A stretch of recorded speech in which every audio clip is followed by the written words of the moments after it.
மகாராஷ்டிராவோட தேர்தல் முடிவுகள் இன்னைக்கு வெளிவந்திருக்குது. இந்த தேர்தல் முடிவுகள் தமிழ்நாட்டுக்கு ஒரு அரசியல் பாடத்தை கத்து கொடுத்திருக்கு. மகாராஷ்டிராவில் மெர்சோவா அப்படின்னு ஒரு தொகுதி, அந்த தொகுதியில் அஜஸ்கான் அப்படின்னு ஒருத்தர் போட்டி போறாரு. இவர் யாருன்னா பெரிய பிரபலம். சாதாரண தெருவில் நடந்து போறாருன்னா செல்ஃபியே ஒரு 1000 செல்ஃபி எடுப்பாங்க. கேர்ள் ஃப்ரெண்ட்ஸ் அவருக்கு ரொம்ப அதிகம். அவர் வீடியோ போட்டார்னா வியூஸ் அள்ளும்.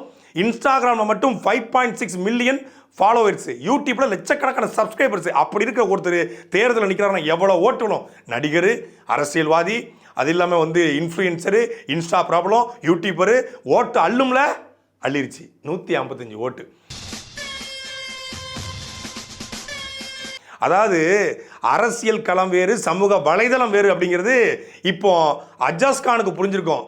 தமிழ்நாட்டில் எங்கால் இருக்காரு, நீங்க தளபதி இருக்காரு, நாங்கெல்லாம் கேரியரோட உச்சத்தை, எப்படி கேரியரோட உச்சத்தை உதறிட்டு வர்றோம் 26ல் அப்படிமாங்கல்ல, அவங்களுக்கு அஜஸ்கானுக்கு இன்னைக்கு நடந்தது 26 நடக்க வைப்போம்.